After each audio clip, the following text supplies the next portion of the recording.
Hey, yo, it's me, Pops Van Marmalade, and you're watching the Comics-Related Madness Network. Huh? So come get some. CromCon.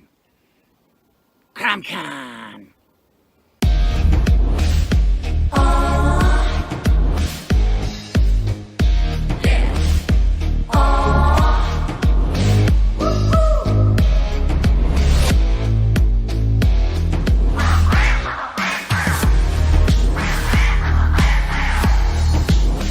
Your favorite podcast, it's Critical Blast.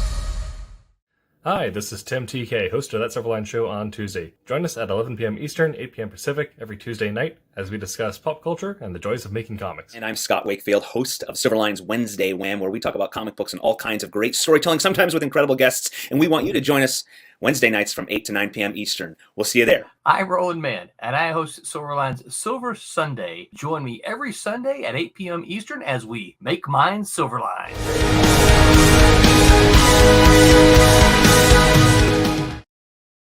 Hello, everybody, and welcome to Silver Sunday on this Sunday, June the 13th. Sorry, I had to pull up my calendar. And I was trying to get one last share that we're going live. Thank you all and welcome. We plan to have lots of fun tonight, chatting away. So before we launch into here's my of course, I know if you're listening to the podcast, you're not going to be able to see it, and I'm holding up for all to see my topics for today, and it's on a little 1 inch by half an inch post-it notepad. So before we get into those, we were talking about some trailers before we went live, and I had to go, shh, stop. That's arable material. I don't know what you're talking about, Roland. Who are you talking to? Trailers? What trailers? So somebody mentioned a He-Man trailer. I think that was John. I think John mentioned that. It was. Yeah, it was me. I haven't seen it. You haven't? I have You've not. been living under a shoe? Yeah. No, I've been working. Working? No, What an excuse. Right? Yeah, no, it actually looks really good. The trailer. Yeah, it does. It's so weird. The one thing I was kind of hoping they would put in is that they reuse, because they reuse so much animation in the old series. So I was kind of hoping they'd put in the shot of him running to the side. They always had in all the cartoons. What? It's going to be Netflix? Yeah. Yeah. Netflix. It's Netflix, and it's animated by Powerhouse Animation. So they're the people that did the Castlevania series and another series on Netflix called Seis Manos. So they're really known for doing excellent action in their animation. I mean, Skeletor sounds a little bit like the Joker. Love it. Yeah. So is it Mark Hamill? Well, isn't it Mark Hamill? It is Mark Hamill. It is Mark Hamill. You know, we would get a little bit more of a distinct laugh and whatnot out of Skeletor. Instead of the mirror, see? Instead of the old mob sounds. Just He-Man. a touch of W.C. Fields in it, right? That's what it's missing. Kumquat. Yeah, he busted in like Al Capone with the Joker laugh. Yeah. Yeah, this looks Although pretty good. I think Quentin heard the rumors that I've heard too.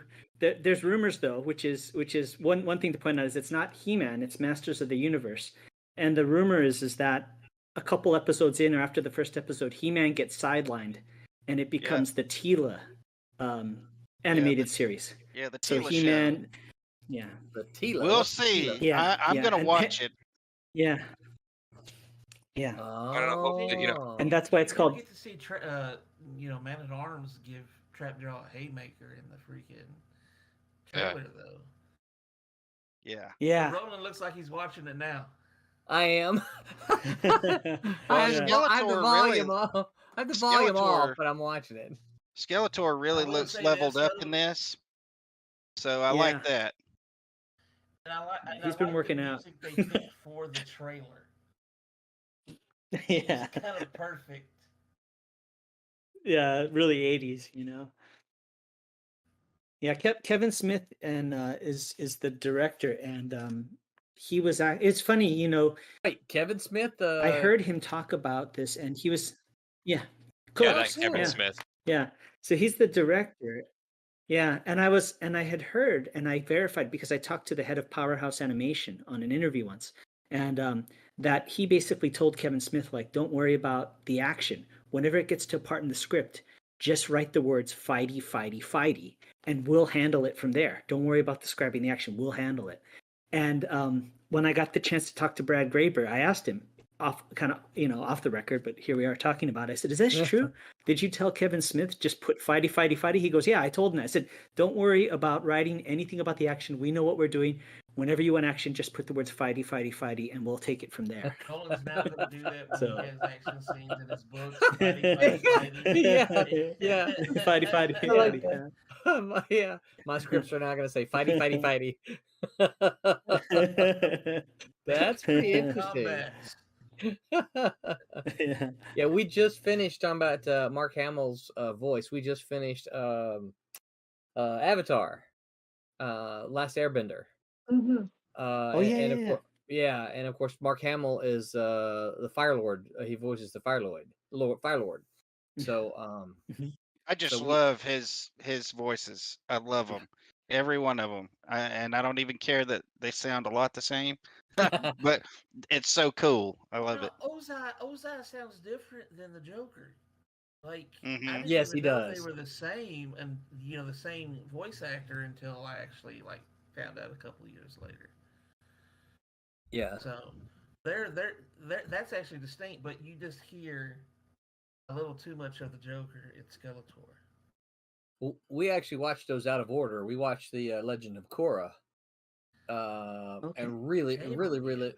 Well, I didn't know. I mean, my thing about it is that I saw the image for Avatar, and I'm like, just didn't sing to me, And the Korra stuff looked pretty good. I like the anime, I like the stills that I saw, and so I'm like, let's try this Uncle out. Iroh really makes the Last Airbender. Oh yes, he does. Yeah.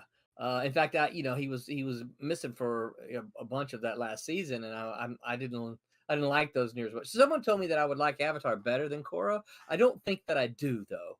I enjoyed it, but I think I like Korra better than Avatar.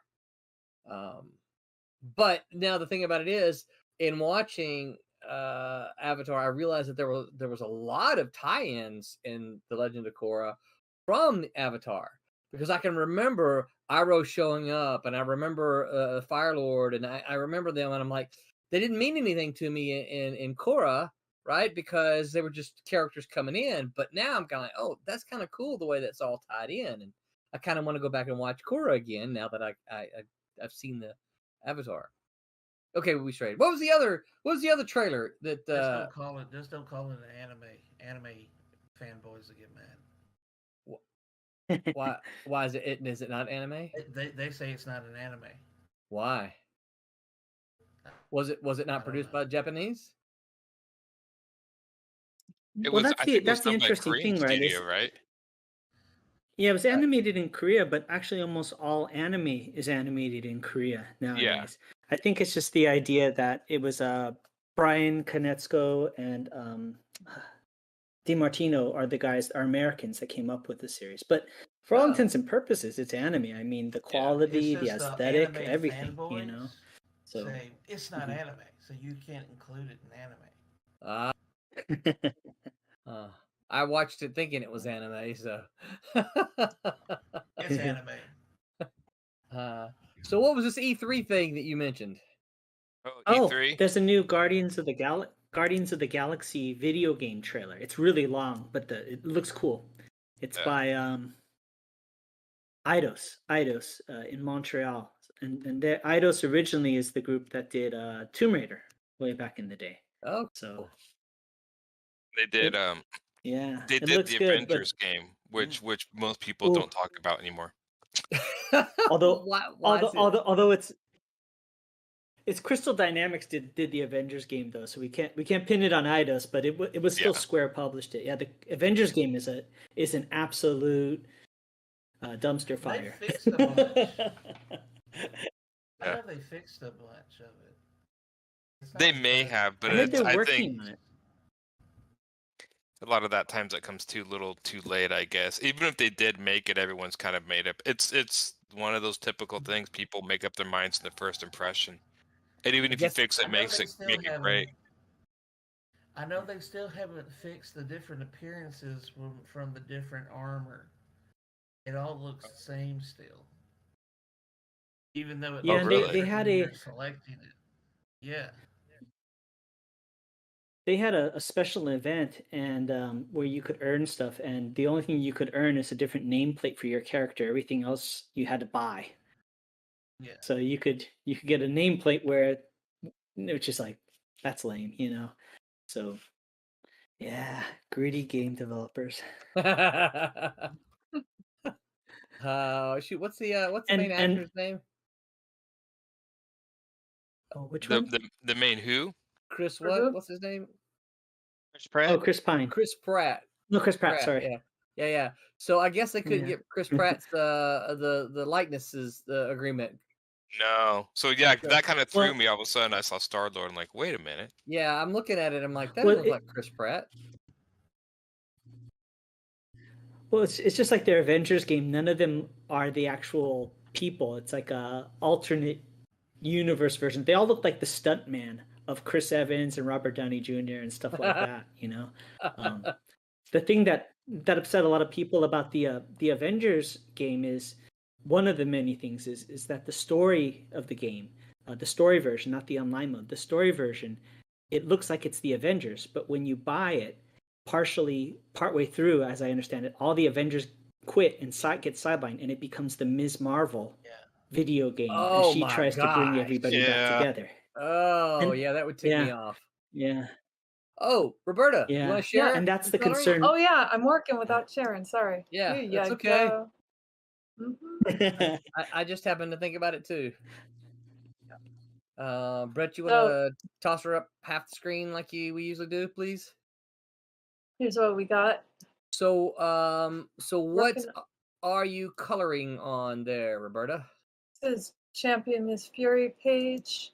Ooh, where nice. Is it there? Yeah, and Champion is being overwhelmed by being taken through a gun show. So they said he had to armor up. I'm guessing he's never been to see that many. I don't know. He just looks so like, everything's too much. So I love that. He looks like he's going to have a good time. Just wait. Yeah. So they pick out their weapons. Cool. Yeah. So nice. Gun show. It's like, holy crap, what's that? I need that. Good stuff. Yeah. Okay. Anything else before I drop the bomb on you guys for our first topic? No. So let's be gentle. So be gentle. Be kind. So this is as broad as I can make it, but the topic is comic covers. Go. Oh yeah. Let's go. Okay. It's comic covers. Just go. Okay, so we're going to talk about the good comic covers or the really horrible comic covers? Sure. I was thinking also philosophy, like, approach. Okay. I like that. Yeah, so how important is it, that especially if you got a character that is going through a lot of changes, I would say, do you want to leave a little surprise or are you teasing for the cover? I like, this is my chance to ask a writer and creator, because I'm like the final line, I get the art already figured out. So I want to know, how you figure out what part of the story is the part that you tease on the cover. So I'm gonna talk for a minute, and then maybe it'll plant seeds in all of you guys for reactions. Because for me, I think there's a couple of things. All right, so we could talk about the idea of does the art on the cover need to reflect some aspect of the story? Is it important? Is it not important? we can talk about that, and that would be fun to talk about. But usually, what happens for me, it always boils down to I have to ask the question: what is the purpose of the cover? And the purpose of the cover Make the person is pick it up. to make the person pick it up. So if it reflects the story or if it doesn't reflect the story, doesn't really matter in the long run, right? It's like, okay, if this is just a beautiful cover and it makes them pick it up, but it is not reflective of the story, then that's really okay because they picked the cover up. So for me, that's kind of what I always go back to, is that the ultimate goal of the cover is to make them pick it up. Okay. Beyond that, I do like it when a cover is reflective of the story on the inside. I like that the reader is able to look at it and get an idea of oh, this is happening, and I think that's particularly important when you have a more established or oh, you know what, I don't have all the chat stuff here. When you have a more established or a long running series, I think that's important, that because you can only do so many pinups, right, covers, for a long running series. I think when you've got when you got a mini series, when you got one shots and things like that, it's really easy just to get away with a whole lot of pinup-y kind of stuff, right? So for all of you people who, if you've left any comments on the chat, I apologize. I've just now opened my chat window. If you've said something that you really want me to see, please say it again. And Shoddy work. Shoddy work. I forgot all about opening it. So now, as far as the story, what do you reveal? So I think every story has got or should have some aspect in the issue that is going to be kind of a surprise for the reader. And I think that there are so there are two things, right? There's the surprise, and this is one of the things that you have to think of as a writer. One of the things I talk to my students about a lot. One problem my students have a lot in their writing is when they want something to be a surprise or a mystery for the reader, they also make it a surprise or mystery for the artist. And I'm like, no, you can't do that. You can't just say a mystery figure enters the room, because the artist is going to go, okay, is it Juggernaut or is it Quicksilver? Those two, they have very different body types, right? And so the artist has to know. And so so there's a secret you're keeping from the reader. There's a secret they're keeping from the characters. Okay, so if you want to say, for instance, let's just use Cat and Mouse. Okay, so we want to say Demon's going to be in this issue of Cat and Mouse. Cat and Mouse don't know this, right? Because he's going to just surprise them. But you can put Demon on the cover, maybe hiding. Well, Alex has done a cover like this, kind of hiding behind the cemetery, and Cat and Mouse don't see him. They're looking around, so they don't see him. It's a surprise. So you're going to say, well, you're giving away the surprise for Cat and Mouse. It's like, no, you're not giving away the surprise for Cat and Mouse. You're giving away the surprise to the reader. He's a surprise character. But the question you have to ask yourself is that, do you want the reader to know that Demon's going to be in there, or do you want them to be surprised by the fact that he's going to be in there? And I think the question that ultimately you kind of have to ask is, are readers going to pick the book up because they see Demon on it, or is it going to make any difference? That poses a question to me, because I was watching a video recently about storytelling, and I'd be curious, Roland, as a writer, they were talking about how a lot of Disney villains, or where they're the surprise villain at the end, where it was the librarian all along that was the villain, and they were saying how ineffectual they are as villains, and how much better it is. Like, I don't want to say which series, but there's a new series on Amazon that's really good. That's based on a comic book, where they reveal who the villain is very early on, and all the characters don't know. And so which do you have an opinion one way or the other? But the point that this person was saying is it's better to let the audience in on the secret early so that the stakes are higher, it's more intense. I think it's like, what is that thing Hitchcock said? He goes, if you have two people sitting at a table and a bomb goes off, that's a surprise. But if you have two people sitting at the table and the camera pans down and you see the bombs there while they're having the conversation, that's suspense. And suspense and surprise are two different things. Right. Yeah. So what as a writer, what is your take on that? I like I personally like letting the reader in on it. I like because I think suspense is a powerful thing. I think that you can play up stuff. You show them certain things that you want them to see. Of course, this goes back to the I don't remember who it was, but the whole gun on the table thing.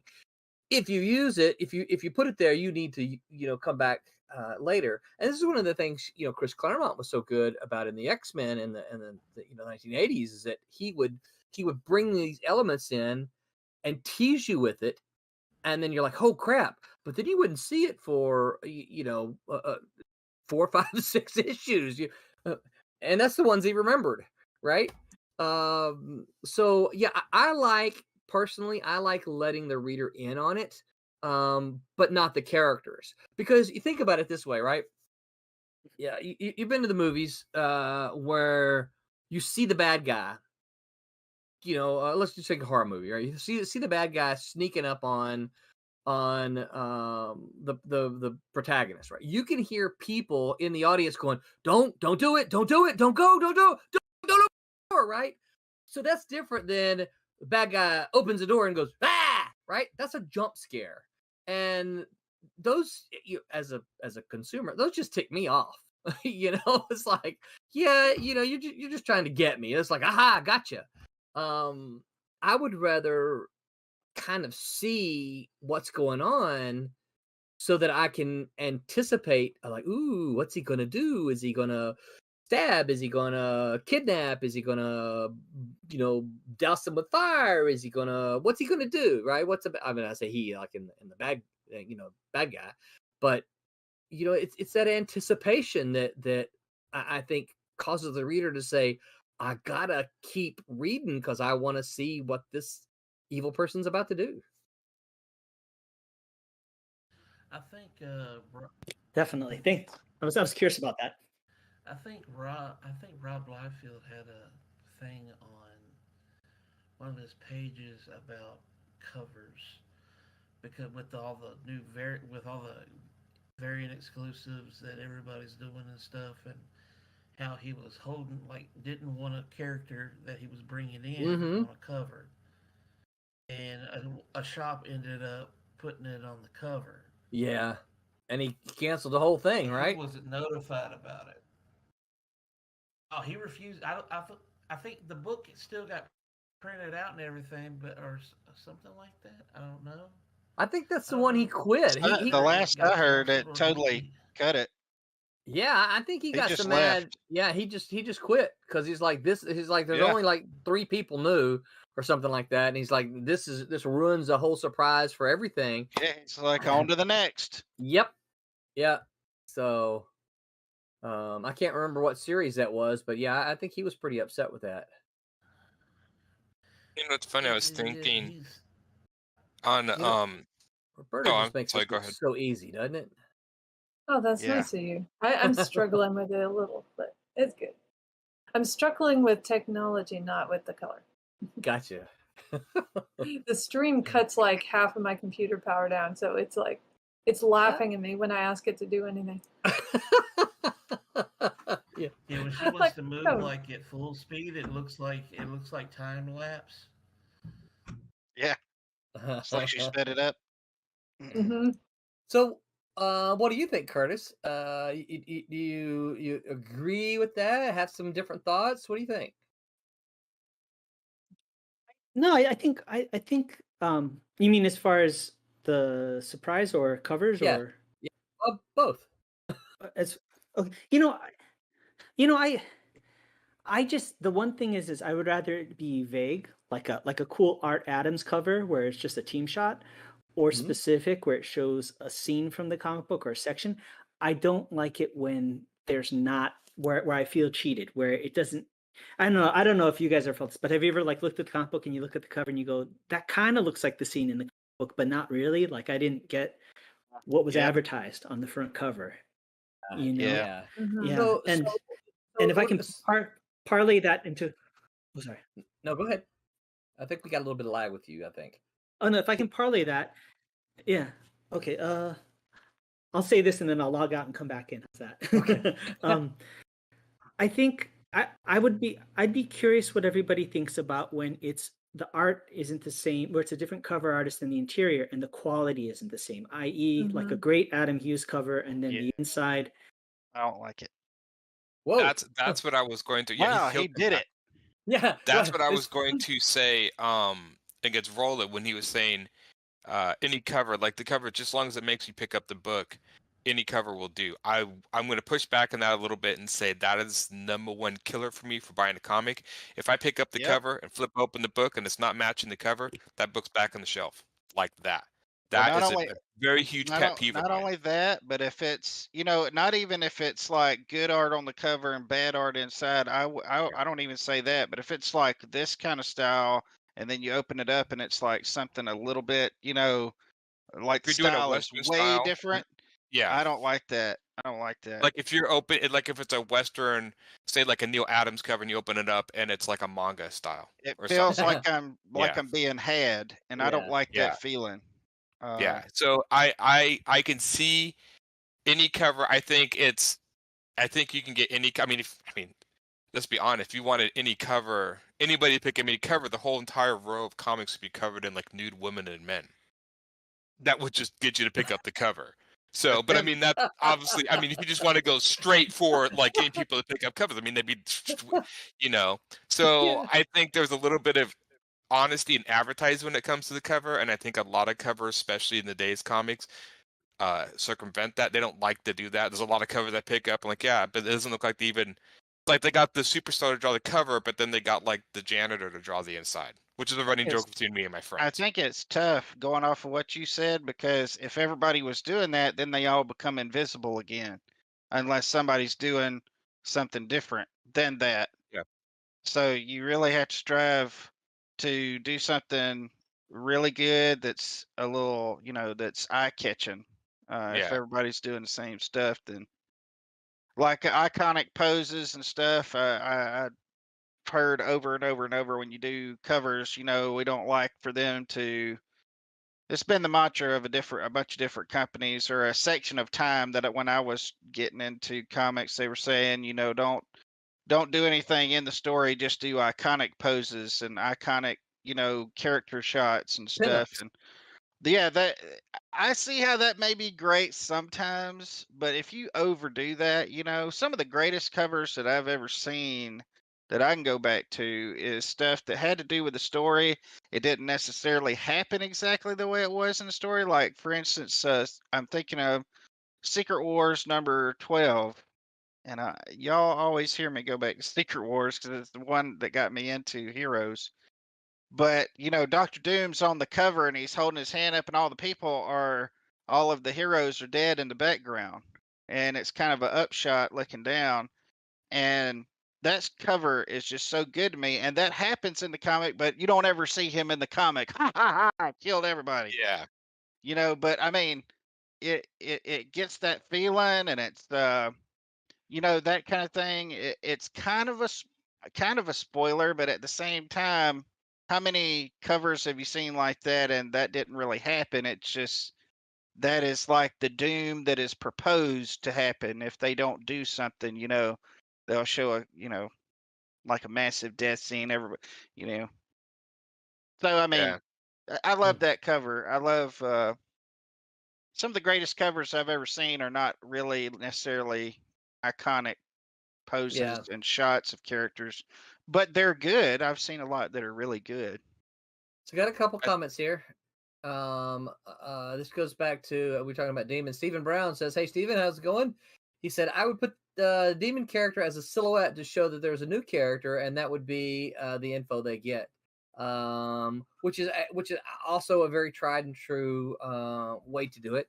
I think there are some characters that you can do silhouettes, and the informed readers would know. Like you can put Wolverine with his claws out, right? And if Yeah. you don't know who that is, then you're like, who is this silhouette? But if you're like, yeah, that's Wolverine, I recognize his claws, right? So Cassisi says, question when you have time. He goes, how much is too, this is a good question. How much is too much on the cover, character wise? If there is a duo and a villain, do you put all three on the cover? Do you put prominent guest characters on the cover as well? I think that's where coloring comes in, right? I mean, if you have a good team, Yeah. like so you could have like again, Art Adams. I absolutely adore Art Adams. But if you notice some of his best covers, the background will be a flat, stark white. Yep. Like there's that, because it's so busy and so intricate. Or if you have somebody like Roberta that's an expert colorist, they may make the background characters have a certain hue to push them back so it doesn't overpower. So I think it really The depends Secret on Wars the cover team. that Quentin just mentioned is Yeah. exactly the same way. I had to look it up Yeah. because I didn't remember it. But yeah, that's exactly the same way. Doctor Doom is colored on front in your face, and then all the conked out characters are looks like a red color, and then the ground underneath them is kind of a violet color. Exactly. I think in art, However- the key thing that a lot of people forget, especially post 90s, is restraint. Restraint is such a Yeah. powerful tool, and not everybody understands it. Frank Miller, on his best days, completely understood restraint, and that's why he's one of my Right. favorites. Yeah. Well, Yeah. and there's also what are you trying to convey or on the cover, or what kind of mood are you trying to put out on the cover Yeah. as well? Do you kind of, are you? I think there's instances where it kind of goes to where you can have a bunch of characters on the cover and it works out just fine depending on what you're doing, and of course Well, the colors. Yeah, And George then Perez there's- can get away with them, right? It looks great. Right. I mean, yeah. I mean, heck, Crisis on Infinite Earths. Do I need to say more? Right. Yeah. Yeah. But at the same time, I think we've seen where that's been done really terrible as well. Mhm. Yeah. Like just way too much is done on the cover. There's so much going on, and you're just kind of like, so. Yeah. You don't know Yeah. where to look. Well, it's Right. like I love AC/DC, but I only need one guitar solo in my song. I don't need 10 guitar solos in my songs, Yeah. Unless we're live. Yeah, yeah. Yeah. If we're live, then I'll take 10 of them, right? Thomas Flamani says, "Good evening, everyone. What's up, Tommy?" Hey, Tommy. So Cassisi goes on to say, he says that's very interesting. So the cover artist and the interior artist should be the same. What do you guys think? I strive for least that it's- myself. I think at least the same kind of style, maybe. It doesn't have to necessarily, like I've seen books that, one artist does like half of the book, or they'll do 4 pages, then the other artist does 4 pages. Then I don't mind that so much as long as their style is kind of close. But like you wouldn't put a Humberto Ramos, with David Finch. It's just. And I have seen like that stuff before. That just kind of really throws me off, and especially when there's art that I don't necessarily like. It's good, it's great, but I don't necessarily prefer it. On the inside, and then the outside is art that I like a Terry Dodson or a. Well, all right. So that's a question for you then. I'll give my quick answer, then I'll to Cassisi, and then I'll come back to you guys. Cassisi, I do not think the cover artist, interior artist has to be the same. Obviously, if you look at our Kickstarters, we've got variant covers by different artists. So if I said I believe they had to be the same, then I would kind of be a bit of a hypocrite, wouldn't I? But here's what I'm going to ask, particularly Aaron and Quentin, because you both of you kind of voiced the same opinion. How much of so you said that it really just drives you crazy if there's a different style art on the cover than in the interior. How much do you think that's because you're an artist, It's or a very real possibility. because again, I think of things like novels, where you can see I mean, obviously a novel doesn't have any artwork on the inside, so you can't. How do you know what it's reflective of the story? And again, if the purpose of the cover is to make you pick it up, and you picked it up, but then you saw the artwork on the interior wasn't the same, well, you might put it back down, but it still got you to pick it up. Yeah. You know, Well, I guess it did if its job. well, that's what I'm saying. If you put it down because you don't like the interior art and the interior artist had done the cover, you probably wouldn't have picked the cover up. Yeah, but it's a Yeah. missed opportunity. If you pick up the cover and it's not the same art, right? And Right? I have a friend who is not an artist who hates this too. It's a missed opportunity. Why waste that opportunity to make those different, to get the person to pick up the cover and then skip the opportunity for them to get a sale by switching the art inside? That's like basically advertising a shiny new car. You're trying to sell a shiny new sports car and you get to the car and it's a Jeep. So it's false advertising in a way, and it's a missed opportunity. I mean, if you want to go that route, by all means, I mean, go for it. But to a lot of people, that's like, well, I'm not going to buy it for the cover, because then you start thinking, well, that's $5 for a cover, because I don't want to read the comic. Or it's And perfectly also, immaculate on the outside, and then you open up the car door and it's got like cracks in the seat, yeah, cigarette exactly. burns, and it smells like somebody's been smoking cigars for 10 years in it. Yeah, Like, it's a missed But it's a missed opportunity. but so It's basically bad I'm not salesmanship. understanding how it's a missed opportunity, because It's a if missed you opportunity, because if you would have made the exterior artist and the interior artist the same, then what have picked up the cover and looked on the inside like, oh, there's even more awesomeness in here. If they're picking up the cover right, because that's what they like, and you open it up and it's different, then you blew the sale. right. If you pick it So up and it's the same, then they're like, this is the whole book of this amazing art. I'm sold. right, but you can only get the amazing artist is only going to give you the cover. They're not going to do the interiors. That's just the way amazing artists it's go. another side of it. That is another side of it. Yeah, Is companies are doing what they can with what they have. right. So I do totally understand that, but sometimes, it just sometimes it can feel to me, as what I said, that I'm being taken, by a really sweet cover. And I have been known to buy books just for the cover, because this inside stuff wasn't great. But Yeah, um, I understand that part. I do. yeah, I'm not like dying on the hill or anything. I just, yeah. I prefer Well, whenever I pick one up, to yeah. have at least a similar style. And Uh, and let me be clear, I prefer it too.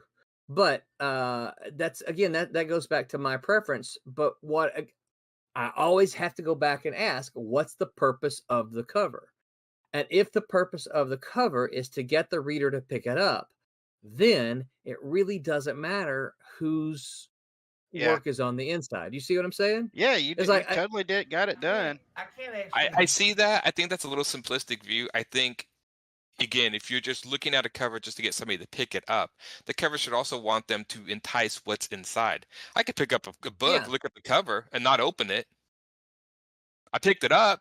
I didn't open it. I didn't oh, read the story. Didn't I've care. done I've done So that you with want the cover to also entice them to figure it out too. oh yeah, I agree.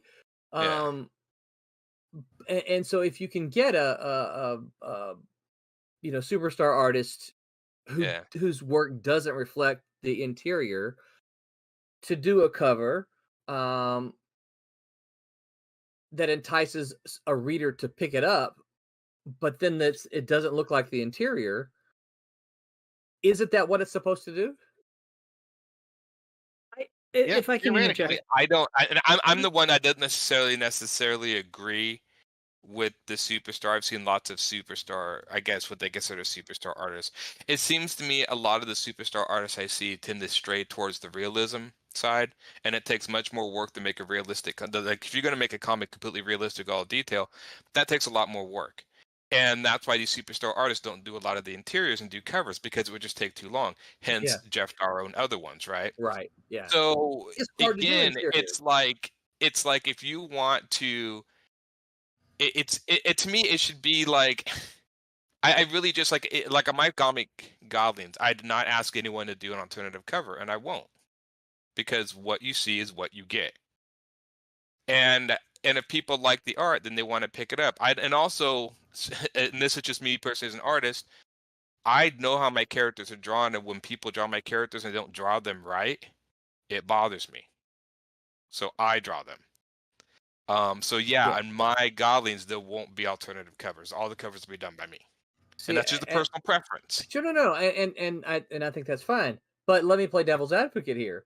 Yeah. Where you said something about missed opportunity. Don't you feel that that's a missed opportunity for you?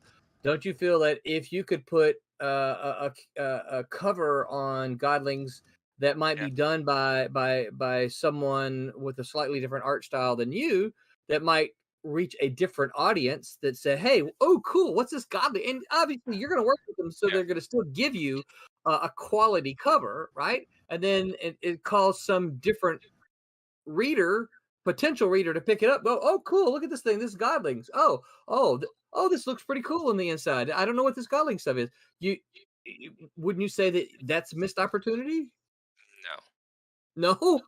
No, I wouldn't. And the only reason is because if they're picking it up for an alternative cover, then I would just assume they're not really interested on the art on the inside. Yeah. So did you watch Bad News Bears? In other words, did you watch Bad News Bears?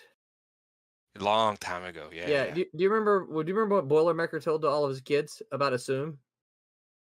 Never assume. Oh no, it's been a long time. I'm not gonna say it on the air here. I know the saying. If it's one, yeah. I mean, but that's just personal preference. But you also have to remember,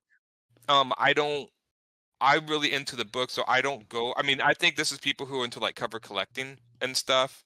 I want to read your comic, and I want you to do the best you can in the comic. I personally don't really care about the covers per se. If the covers entice me to want to know what's going on in your comic, then I will jump in. But you're talking about you. Right. This like I said, this is all personal opinion. This is how I do my book. I'm not saying no. So, but what I'm saying is that you're talking about you and how and what your buying habits are. Don't you feel there's a possible wasted and I'm not trying to pick on you, Aaron. I'm just this is just no. And I can back this up with a few examples. Jeff Smith's Bone. You didn't see alternative covers from him. Nobody else did a Bone cover except Jeff Smith. Same thing with Terry Moore and Strangers in Paradise, all of his stuff. He does all his own covers.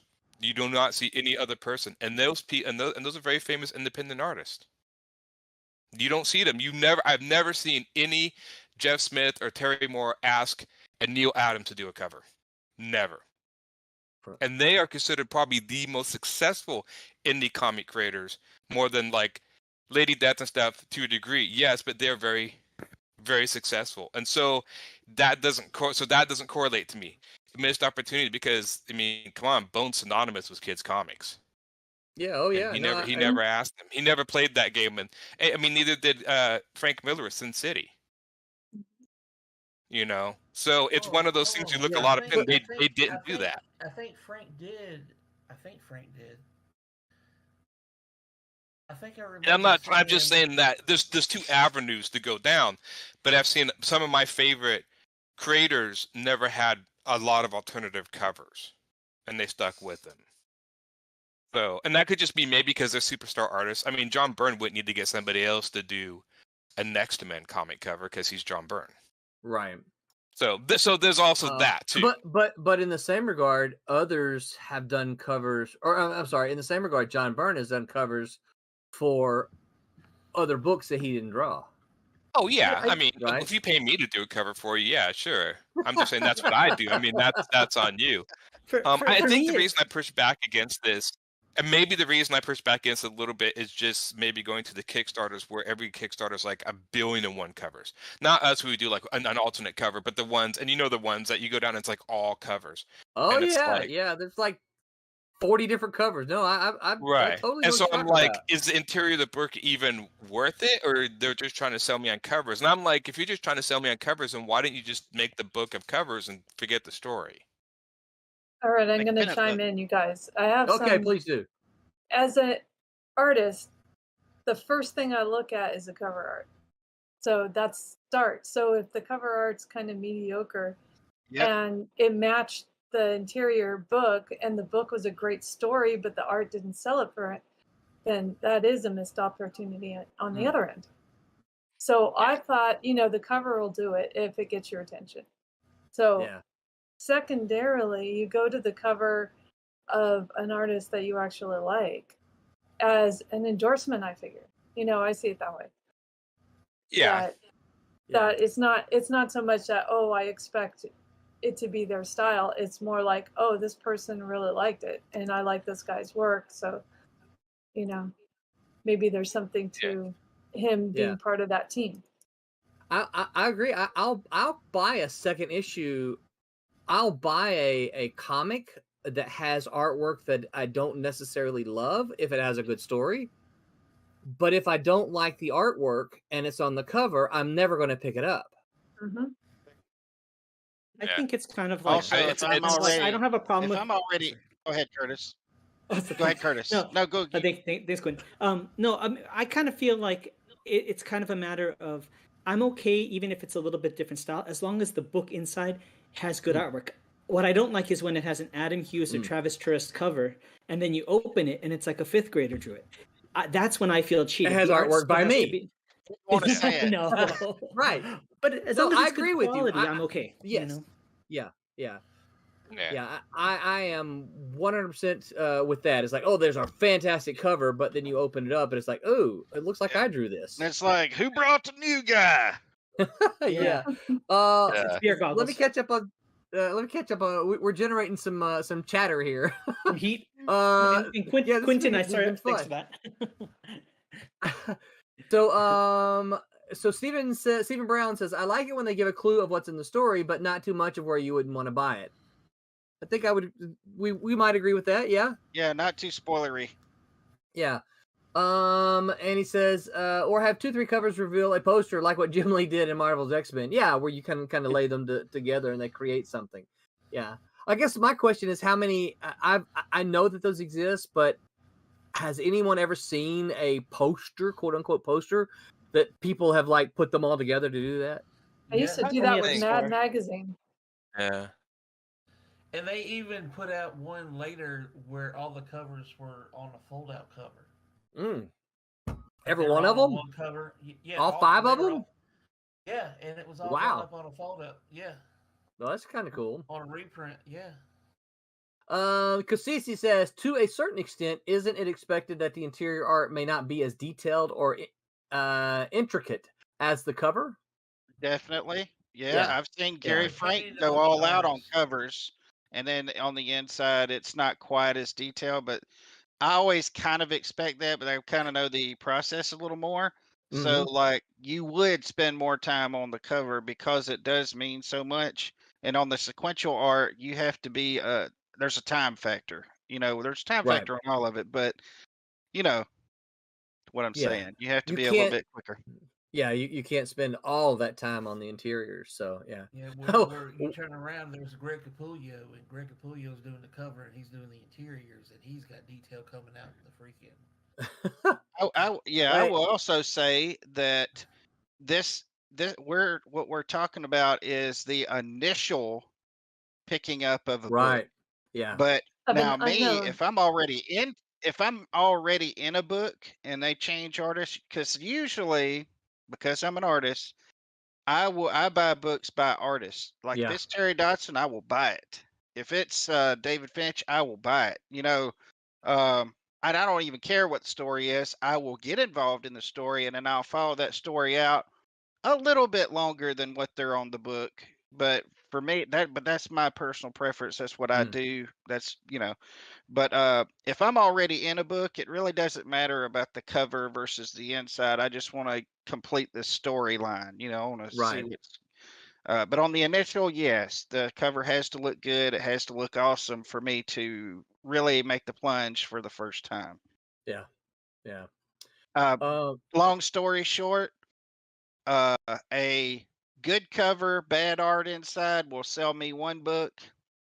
Good cover on the outside and good art on the inside will keep me on a book. Mm, I'll just put it that way. yeah, Mhm. yeah. Aaron Wubba says, I would have done a cover for you, Aaron. Yeah, I know. Like I said, I mean, I'm sure with the obsoletes we'll have different covers and stuff. It's just Yeah. my book, Your you own know. thing, yeah. Your baby. Yeah, I mean, Yeah, and that, you know, I guess that's one of the things that makes a little more sense because this is kind of a passion project of yours, right. you know? So, So yeah, you want it to be you and you and you. Here I was one, thinking Aaron was telling me how he really felt. yeah, Well, I don't like your covers on that I was Friar Rush, man. totally that way when I was doing Relic Quest. The only help that I had with that was with the playtesting and the feedback and stuff like that. Um, and I had several different groups play tested and tried out, and I took their feedback in and made changes. But I talked to Brian Pulido years ago in Albuquerque at Comic Con there, and he told me, and I didn't want to hear it at the time, and I didn't want to hear it all through the time that I was doing the Relic Quest. He said, get help, Wow. and don't do it all. Don't try to Mm, do it all yourself. And I didn't want to hear it because when you do it yourself, you have total control, and you yeah. don't have to worry about things kind of getting off in left field. But at the same time, you will wear yourself Oh yeah. out. Yeah. I mean, that game, it literally wore me out. I had to take some time after I got the initial thing done, and it's tough. It gets tough. When Yeah. you're trying to stay on top of everything, and another thing is when you have multiple people, there's multiple eyes Oh looking yeah. at it, and they Yeah. can pick out stuff. Hey, there's a typo here. There's a Yeah. typo there. There's a typo over here, and stuff like that. It really helps to have other people involved, if nothing else, but to look out for stuff that you can't possibly see until later. And you could, like, being so into it, you accidentally draw too many or too little fingers or Yeah. Yeah. Yeah. Or things like two that. right hands, right? Yeah, well, Hmm. and this is Two one of left the feet. yeah, and I will say this is one of the things I think that's a strength of Silverline is that we it's a team. To quote my friend Curtis Fujita, a Mhm. rising tide lifts all boats, right? I love that quote. Exactly. I do too. That is I do so too. good. It is, Thank you. and it really is. It really is. For me, I think, at least for me, and I think it is for all of you as well. That is Silverline. That is what it is. It's a rising Uh-huh. tide lifts all of us, right? Um, Sounds like a future division of Silverline, the Rising Tide. the rising Yeah. tide Yeah. boats. Mhm. In turn, it makes Silverline me. and Rising I s- Tide present to you uh, Champion and Miss Fury 2. let's see. Stephen Brown says when someone picks up a comic, they would sometimes think the style of the cover would be the same as the interior, like manga is now, but they don't think of the time put to them where they need another artist to make the time. Well, isn't there like multiple artists that work on a manga anyway? Yeah, They're just they the usually have ghost studios. artists. Yeah, Production line. there's Yeah. usually the Yeah. Yeah. yeah. Tommy says the cover is the first chance to sell the book. It's got a pop. Not going to buy it if you never pick it up. And that was kind of what I was trying to suggest to Aaron there. Is it should it be the same art on the inside? I'm mixed. This is still Tommy talking. I like the idea of special edition covers. And then he said, so I didn't answer anything. And Cassisi said, LOL. Tommy said, bingo, Curtis. Cassisi laughed again. Oh, Steven bingo. said there's I'm not real sure. This goes back up to probably what you were talking about, having the cover and get someone pick it up. Okay. This goes I'll take this, it. this guy there's no oh wait a minute, there is a timestamp on here. This is Okay. 21:55. What time is it now? Oh, this is like 10 minutes ago. So Okay. so Stephen Brown said there's one comic I know of called White Widow, and they have many variants, but so far they haven't continued the story. They just keep releasing the same comic but different covers. And I I have seen what Stephen Brown is talking about, and actually, Benny, who is I think that's his company. Yeah. Benny has chimed in here before on our stream. I can't remember if it was Sunday nights or Wednesday nights, but It was a he is. Sunday. It was a Yeah, Sunday. yeah. But I saw him at where'd Jeff and I go? Suncoast Comic Con, and he had his White Widow booth set up there, and there must have been 50, 100 different covers. I don't know, but it was all of the same one, and he had them slabbed, he had them metal, he had all kind of stuff. Is that what Marat does also? It's the same story but different covers? You know, the poo stuff, Yeah. I don't know. I can't answer that for sure. I don't really know. Well, um, I can see the definite value in doing multiple covers, but as for me, I'm gonna buy one or maybe two. yeah, But that's me. That's how I yeah, can't say anything because when Wolverine #1 came out, when they made Laura the new Wolverine, and they had all those different hip hop covers for her and everything, I had to pick up quite a few of them. yeah. I really liked them. Well, I for me, if generally, if like a Kickstarter, if it has multiple covers, I will often pick the one I want, or if the reward tier is such that you get more than one, I will pick the one I want and then gift the other one. It's like, oh, I've got 2 copies of this book, both have the same cover on it. I like this cover. I'm going to gift this one to X, someone I think might like the book. Yeah, I am personally, I'm not a big multi-cover person, but you guys know, I mean, just look at our Kickstarters.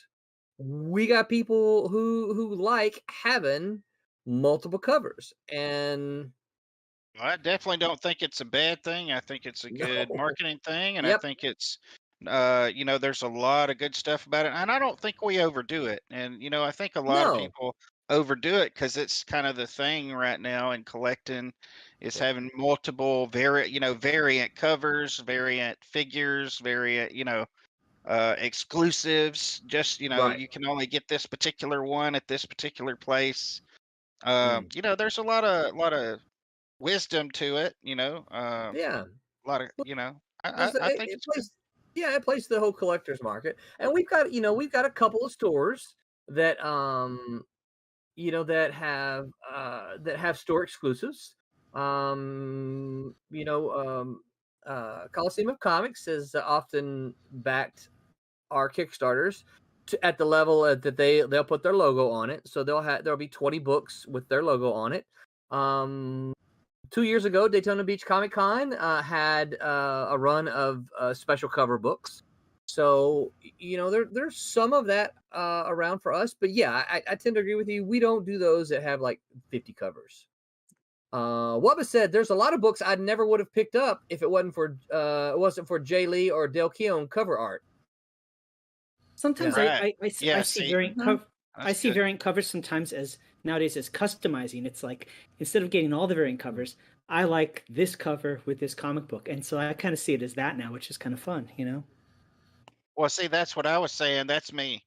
I would Yeah. I would pick the one that was of the artists or art that I liked. That's one thing I can see good about it, but Yeah. I'm not the collector that if something comes out, I have to have every single version of it. You know, Yeah. I'm not that way, but I have friends that are Yes. that way, and they will totally get every single one. Collect them Variant all. covers. Yeah. Variant covers have also been a way to lately. There's been where some unknowns have been able to kind of work their way up to higher priority books Yeah. because of store store exclusives. Mm-hmm. Yeah. Yeah. Tommy said all the Walking Dead trades make a huge cover laid side by side. I didn't realize that. I've seen the Walking Dead trades, but I didn't realize that they made a cover side by side. Stephen Brown said it kind of annoyed me because there's too many covers and not enough of the story. He's going back to talking about the White Widow thing.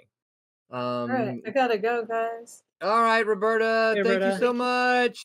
Take care. Thank you. Stay Roberta. cool. We'll see you next week. Fun talk. Thanks so. Yes. Bye. Thank you. Who's sharing next? Quentin, you wanna? I will if you don't want to, lead? Kurt. Sure. All right, I'll Go do for it. it. I'll be right back, guys. Just a Uh, moment. All right. All right, Brett, when Quentin gets shared, pop him up there. Let me get back to Fruitbat36 says if the cover is not obvious that it is a special cover, then it is disappointing when the cover doesn't match the interior art. However, if the interior artists aren't good at capturing the story moment, then that could also be a disappointment, as the covers that don't reflect anything inside the book. So, yeah, and I looks like scrambled to everybody else or just me? What is? Is Roland's video look like scrambled vision to anybody else? He's moving me, back and no. forth. No. Roland, not are to you me, at okay? least. yeah, I'm fine. Remind me of that movie from years ago. This room is green. You're going. Yes, I like them. I'm gonna wash them and wax them, and I'll count them. And I'll name his name George. Yeah, that's Yeah, right. I can't see because Yeah. I guess it's just me then. Okay, is the Um, stream going? Yeah, Because we're I don't streaming. see it. Yeah, Okay. yep, we're live. Well, I mean, is Yeah, my I screen? see. Yep, I got a king and a queen there. All right. Yep. Yep. Yeah, and I was bouncing around just to agitate John. I can't see you anyway on my screen on my computer because it's literally like scrambled vision. Oh, I'm not sure what that is. It's got to be coming on my end because when I got the stream running on my phone and you look it fine. Okay. So it's got to be on my end. Yeah. It's a nice thing to say. Thank you, John. You look fine as well. I'm into video rolling.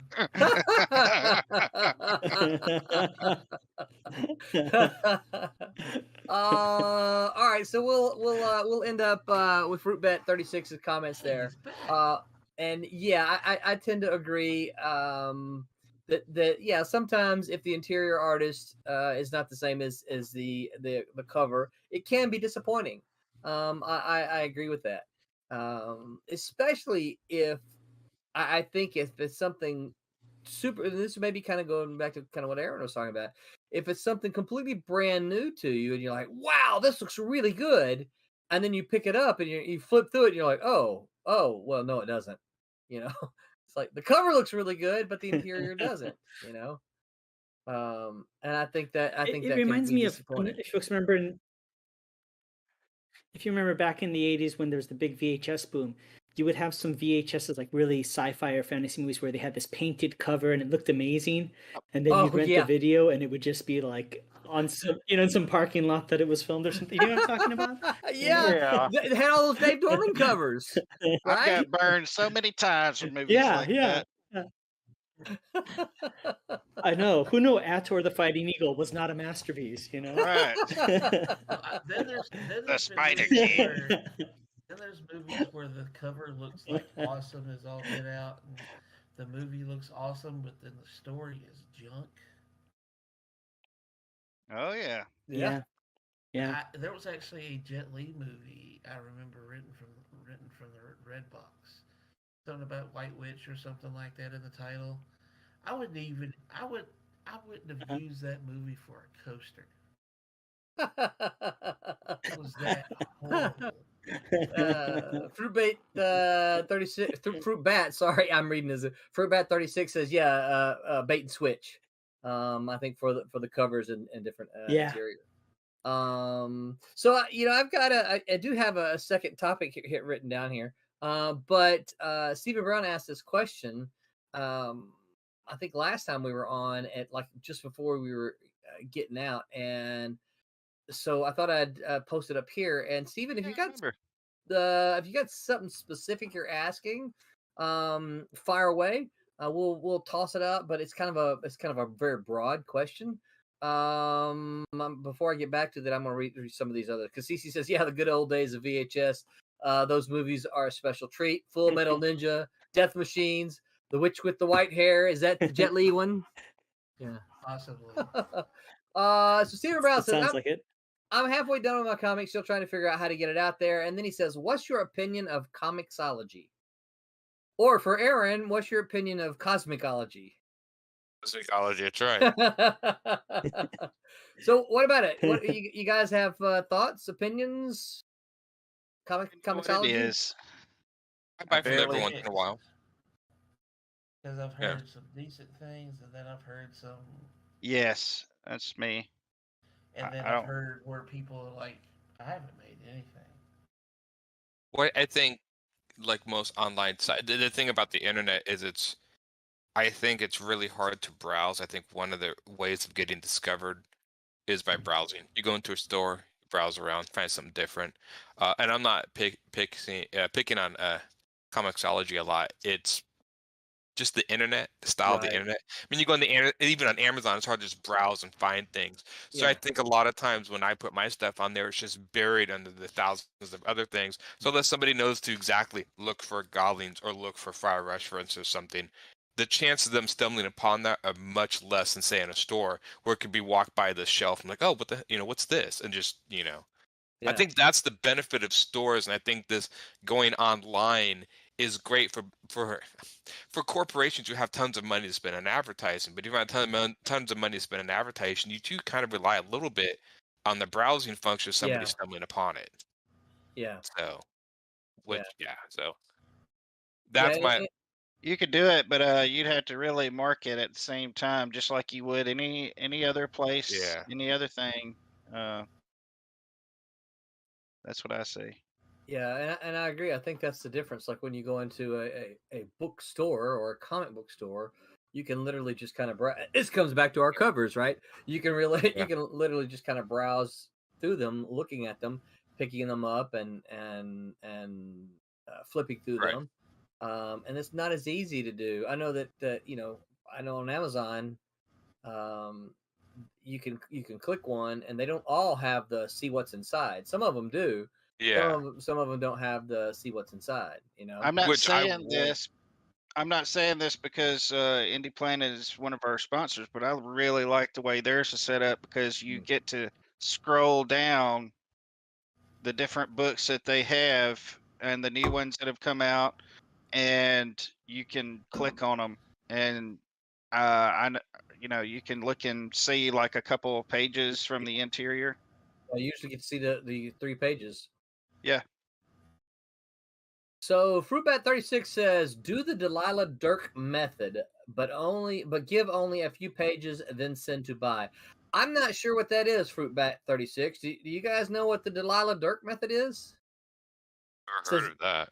Yeah, But I don't know what a lot of stuff is. If you have the chance of Fruitbat, would you explain the Delilah Dirk method, please, a little bit? And he says Indie Planet. Yep. Yeah, I agree. I know Indie Planet. Like for when we do our stuff, we What's get the to closest to going into a comic shop? Yep. Yeah. Oh, it says he gives the full book online. Wow. Okay. Yeah, I don't know. I hear, I've heard a couple of people kind of swear by it. It's like, oh, I still, I give it away online, but I still sell copies. And I'm like, but why? Why do people buy it? I mean, I understand that you're going to have the hardcore collectors that are going to buy it so that they can get your signature on it. But what happens to all those possible just casual readers that are buying it to try? So if you're giving it away for free, then they're not going to buy it. So I don't know. But also I think there's some. So one of the things that I like about Comixology and Indie Planet is that they're able to you can give that first book away for free. And I've thought about once we finished a series, maybe do that. Maybe give the first book away for free, and then think, okay, well, hopefully, I mean, I have confidence enough in these projects that they'll see the first book, they'll read the first book, they'll like it enough that they'll go and buy 2, 3, and 4. Hopefully, they'll buy 1, 2, but Hey, it works You know, for street pushers all the I have very time. strong opinions First about one's that. free. right, exactly, yeah. Their whole No. business is predicated on the first one being free. I know doesn't Image Comics, they don't give it away for free, but I know the first graphic novels are $10, and then a lot of the graphic novels after number 1 are 15 or 14. So a lot of times Image will give away the first graphic novel, but I think for a less price, entry Yeah. point price, and then they'll do Yeah. that. Now whether or not that works now, I don't know. I don't know if it's one of those things like that. I can see a little bit of that backfiring if people aren't like, oh, I got this for $10. Now I'm going to go buy the second one. It's like it's $20. What the, and they may feel kind of gypped. So I don't know if that ever backfires on them, but I know they do that. Yeah, I don't know. Fruit Bat says it's a weird catch-22, but in a way it becomes an advertisement. And yeah, and I think that's I tend to agree with that, and I think that's why I'm leaning towards the idea is like, okay, you know what? Once we finish Cat and Mouse, once the entire and this is with all of them, right? But for Cat and Mouse, when we finish Cat and Mouse, we got 4 issues done. What kind of advertisement? What can I do to hype up it? Well, let's give the first book away digitally, right, for free, because we can't afford to give away print books, but give it away digitally for free, and then hopefully someone will find it. Oh, I like this book. Let me go let me go buy the rest of them, right? And if you're on Indie Planet already, hey, look, it's free digitally on Indie Planet. Now I can just click 2, 3, 4 and order those, right? Yeah. I thought you were going to give could away see giving away you and a bearskin a rug. portion of it, but not the whole thing. I would be okay with giving a part of something, and this is a separate industry, but I found at my martial arts school, I would give away the first class free. You can try the class for free, and sometimes it sets a precedent for people. They get used to having something for free, and so I kind of am of the mindset, customers who don't pay are not customers that I want, Right. Yeah. It depends. I don't know. Yeah. Well, it's like Apple. Funny. Apple made a business out of selling full price products. They never have discounts, and people Right. The Yeah, argument exactly. I've heard a pay an lot exorbitant with price. web comics and stuff. One, I heard the argument, you should give it away to free to build an audience, considering that if you give it away for free and then start selling, and there are people who do this web comics that are free and they sell merchandise or whatever. But I somebody had said, well, almost with the advent of the internet, that I think pirating is part of this, but web comics are so free that so many young people just think comics should be free. Yeah. That when it comes to paying, they're just like, well, why would I even bother paying for yours when I can I'll just quit reading yours and go find other free stuff. Right. So it's almost by people doing web comics are kind of defeating the idea of wanting to sell comics. Well, that's where it kind of goes. Do you want to build respect for the media? Yeah. Right. Yeah, that kind of falls into doing commissions for free or doing a lot of stuff for free. It may get you something, but at the same time, it hurts the community of artists who are actually doing it for a living. Right. And so you got to be Or careful even with doing that. it too cheap, because Or Yeah. trying to make some money from it. Right. I'll even sit here and go from personal experience myself. All right. I did commissions and cheaper than I should have in the beginning. A lot cheaper. Because I needed the money. Here I am doing commissions more around the price that I should have been doing in the first place. And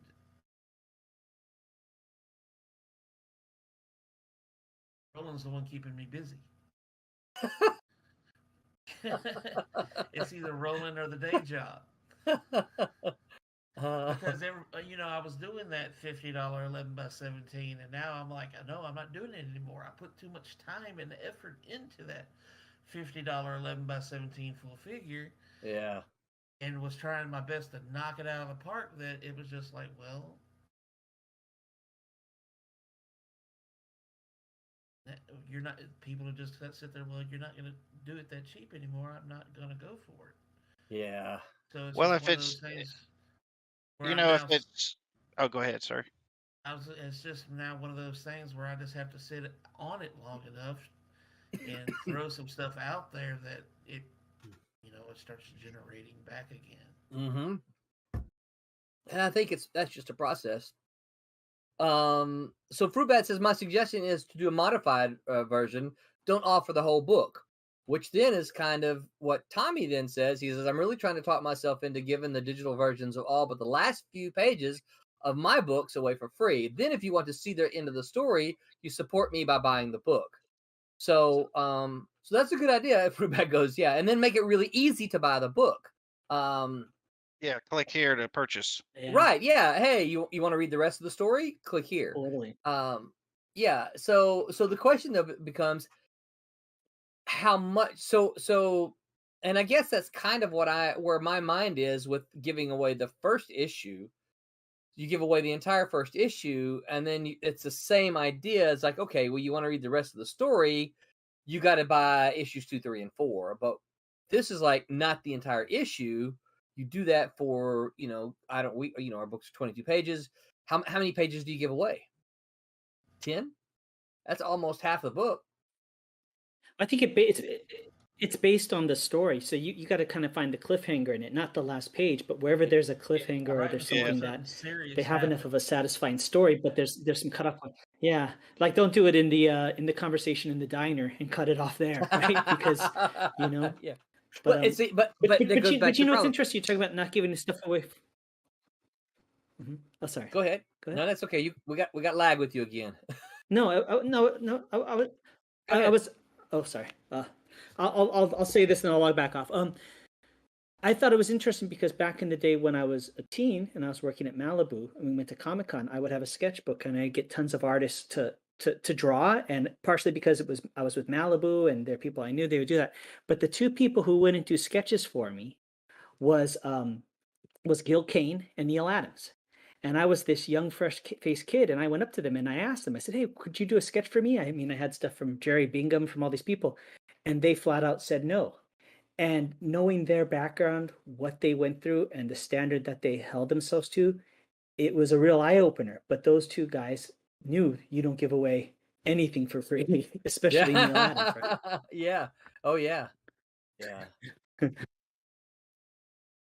Yeah, I think there's a lot to that. It's like, what,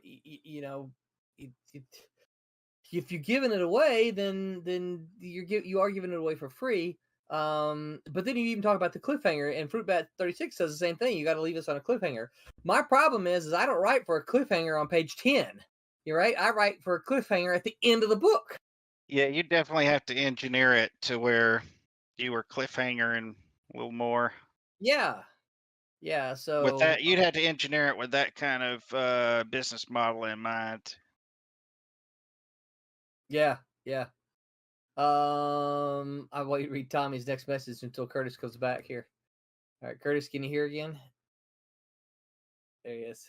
Yeah, I can hear you. Okay, good. So, I didn't want to read the next message until you got back. So, Tommy says again, bingo, Curtis says, get to the good part of the issue, then run a click here to buy the book.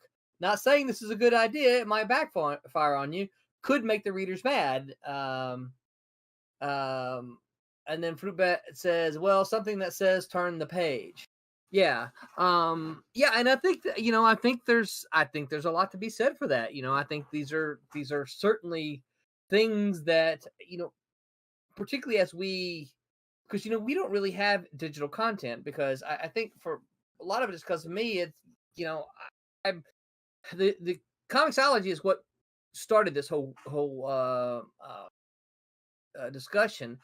And my experience was I put a book up on Comixology, and then about 2 weeks later, I found it on a pirate site.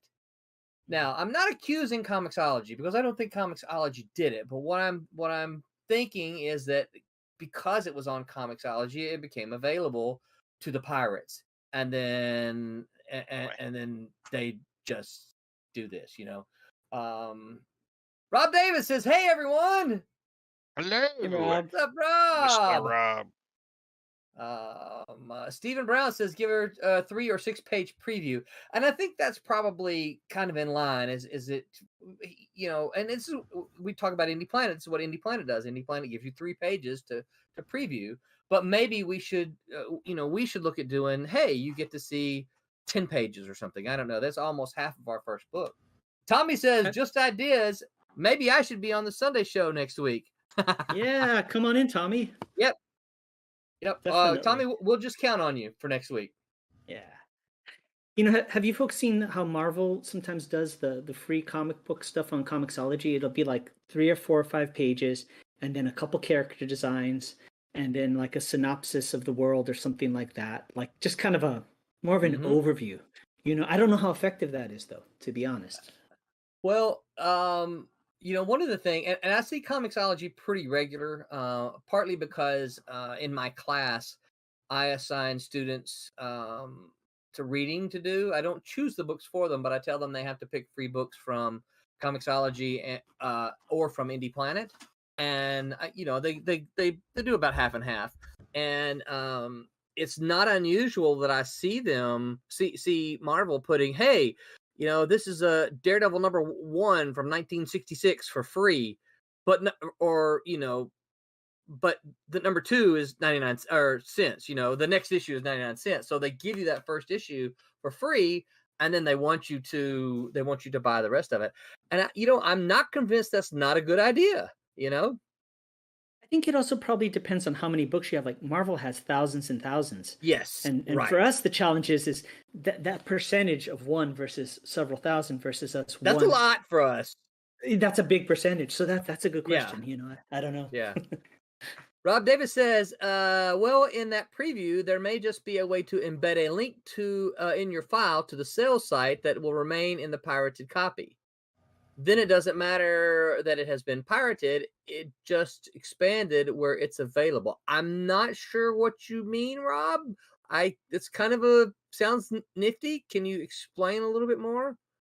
Rob, you should. Why don't you ever join us, Rob? You should join us some.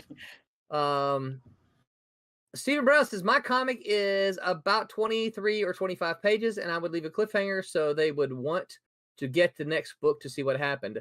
Okay, so here's where the publisher and me is going to scream 23 or 25. Okay, so those are weird numbers. You're usually looking at even numbers. This is so that you can end your comic on a 25's not odd. 25 is an odd number. Not number. 24 and 26. I'm talking about as in it's not an odd number to stop at.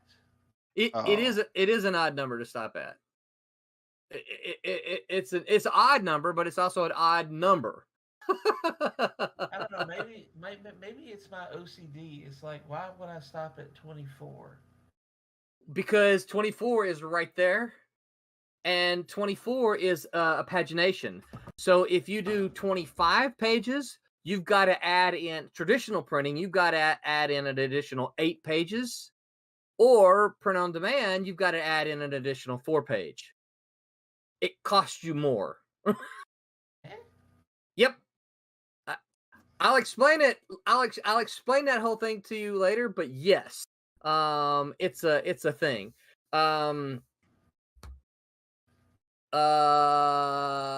Fruitbat 36 says, no, I'm not shilling it because I have a vested interest.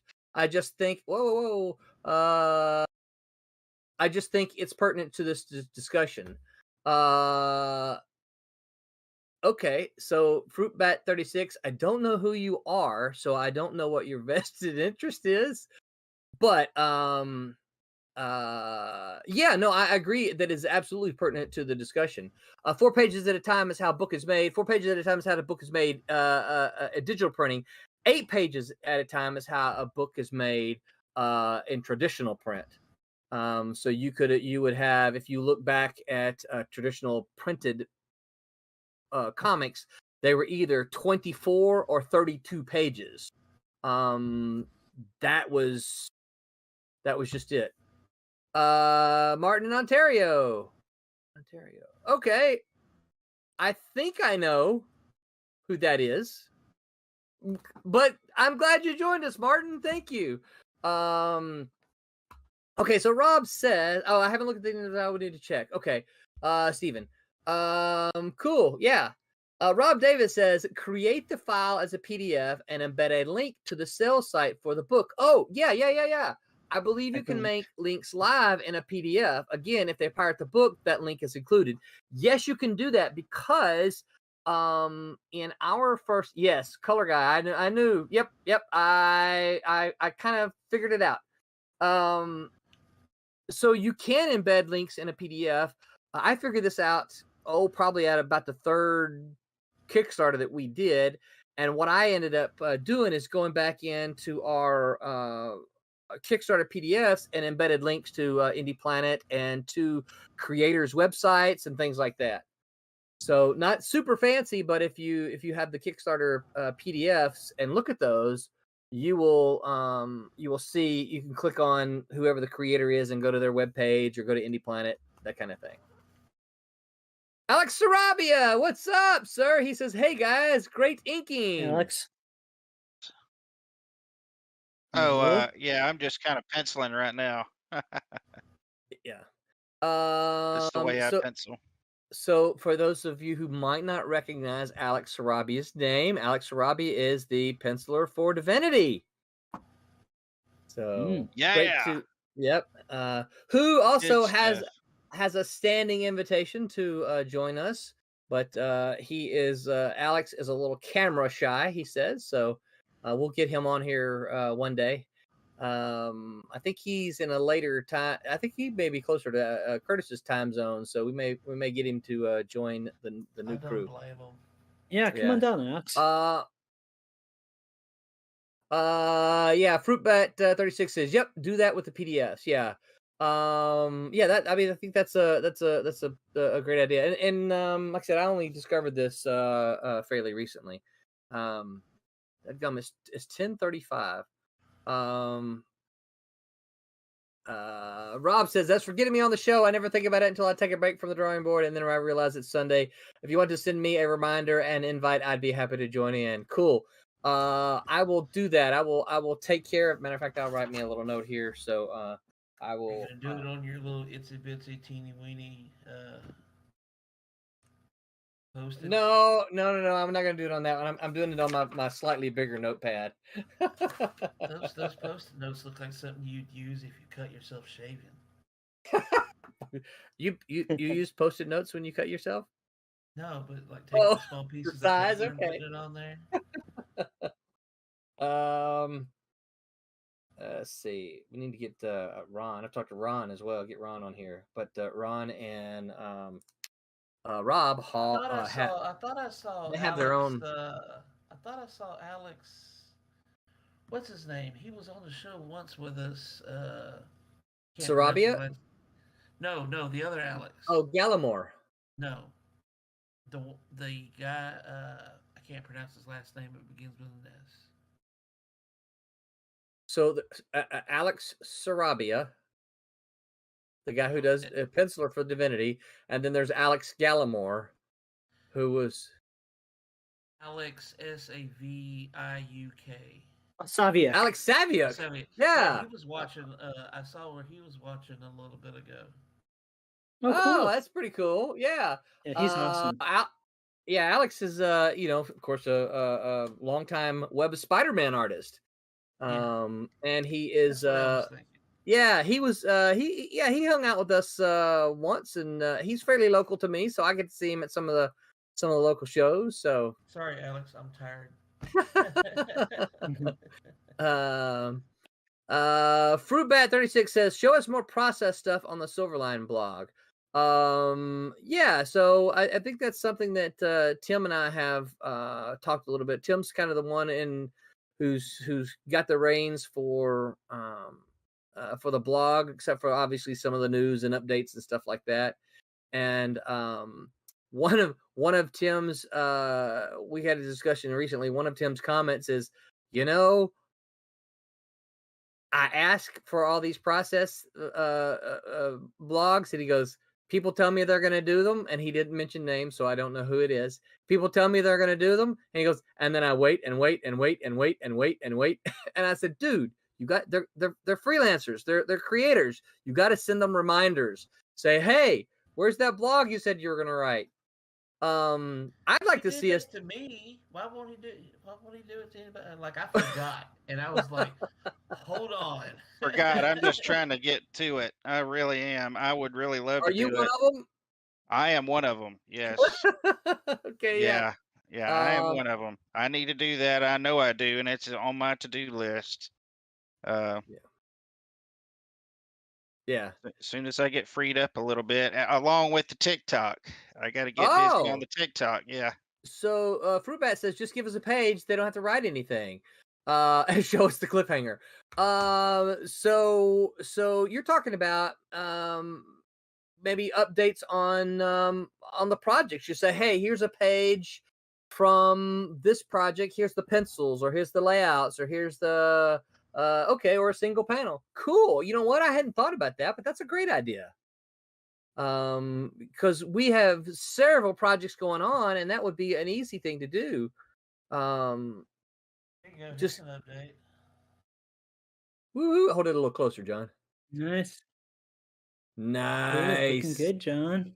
Looking very good. I like it. Yeah. Sweet. I love when it reads from that far away. Even you can see the pattern and everything. Yeah. That's great, John. Yep. Yeah. It's funny. I love that you said the pattern, Curtis, because I talk about the Z pattern in my class. And often I'll mention it and students are like, what? A Z pattern? What do you mean? And I'm like, it makes total sense. Did you ever see the It's almost like looking at a quilt. It's like looking at a quilt or a tapestry sometimes when you go back far enough, right? It's really cool. Yeah. Did you ever see the little video that Mitch Breitweiser did that had who's the artist, Curtis? Come on, help me out. He did the cat and mouse cover. Well, I forget, but it was. Yeah, I know who you're talking about. It was great though. He explained the flow from panel to panel. Right. Yeah. And he took. You know what's really cool is I was looking. Yeah, but what's really cool is looking at John Romita Jr. stuff lately. If you look, his upper right-hand corner of almost every page that he does always has a diagonal slant back down. It's almost like clockwork. When you look at his Daredevil, the Man Without Fear, look in that upper right-hand corner, and every single time there's just diagonal that just leads you back down. It's great.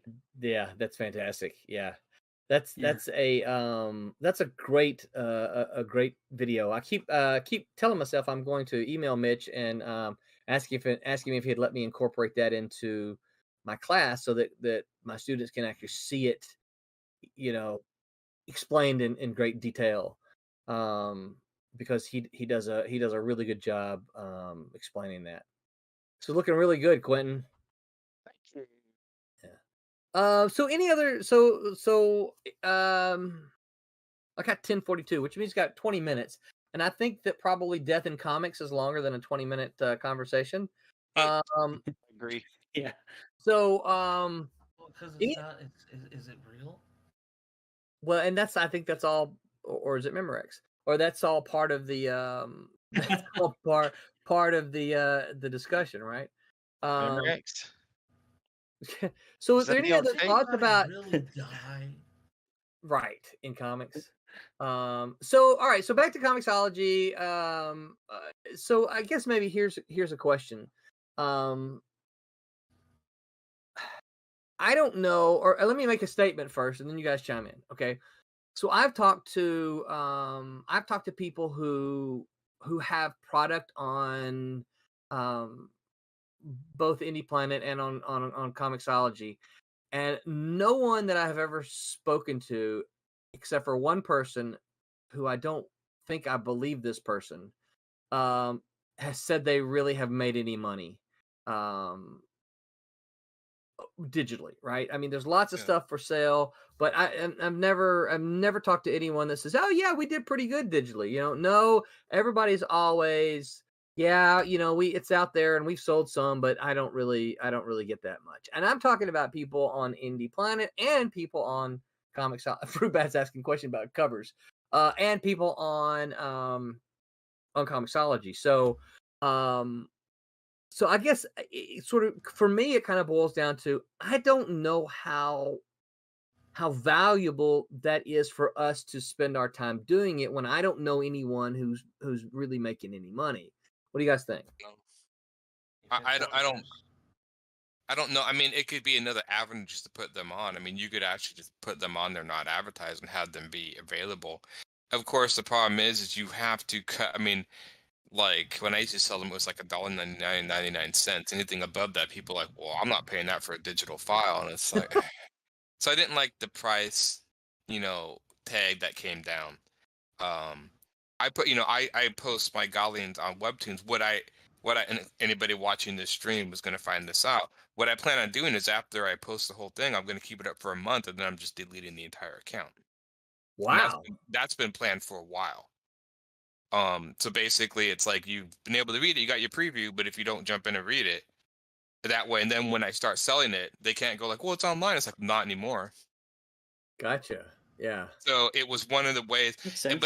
But I posted online to test out the story to see what people's reaction to the story was, knowing how different the story is to most comics. So I want a little bit of it. So do you change it based on reaction then? No, I mostly just want to know if people can understand it, because there's a little bit of philosophy in there when I talked about it, and so I just wanted to people gonna grab, and so far people are like, oh yeah, we get this. So I'm like, okay, good. It's more of like a measuring stick to see, do I need to change it myself, or people getting it? People seem to be getting it, so I'm like, okay, that's good. So yeah, That's better than your family My looking big over it question and is being like, yeah, this is great, Aaron. yeah, this is fantastic. Yeah, so that's what but and then because I'd like to eventually sell it as books. I mean, the whole thing is my book is, I mean, even when you look at it, it has chapter breaks, chapter 1, chapter 2. I mean, it's built to be one book. Yeah. But it's really hard to sell one huge $300 comic without some sort of cheap entryway in to check it out. So yeah, that's what it is. What were you gonna say, Curtis? I don't know, something important. Oh no, I was just gonna say what I was curious about is, and I don't know how we could get the information, but of the people that pirate, how many of those people would have bought it anyways?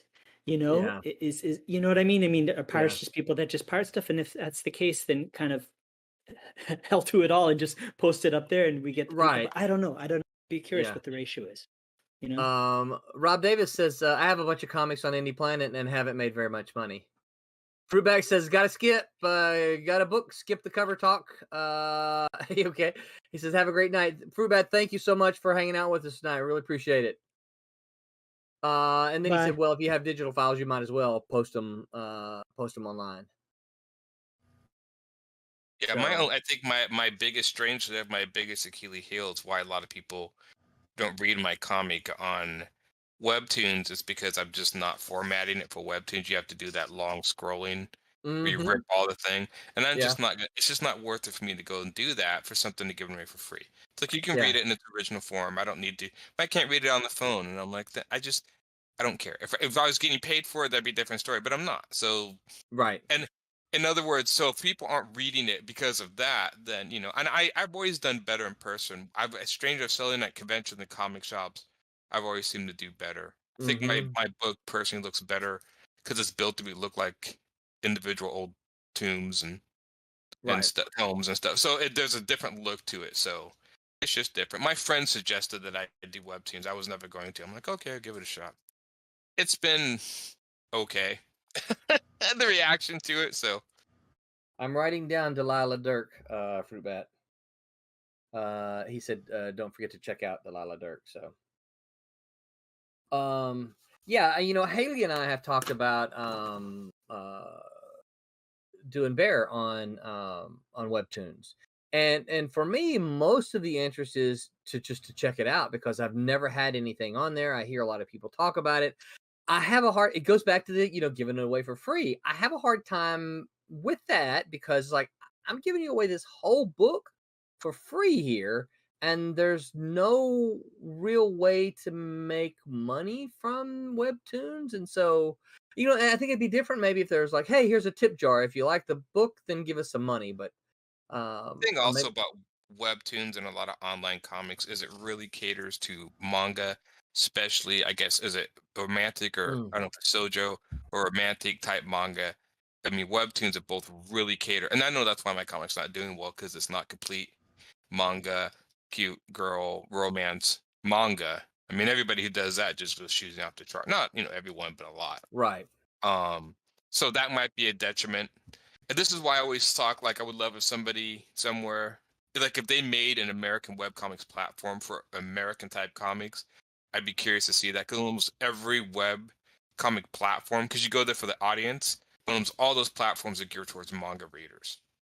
They're mostly female manga readers. Yeah. And so if you're doing a superhero comic on webtoons, it could be the best. It could be Watchmen, and it'll probably crash and burn just because the audience doesn't care about that. Right. Yeah. Simple as that. Yeah. Steven says, I learned about this one guy who puts his comic on Kickstarter and Etsy, and he prints his one book and laminates the covers. That sounds expensive, I guess. Yes.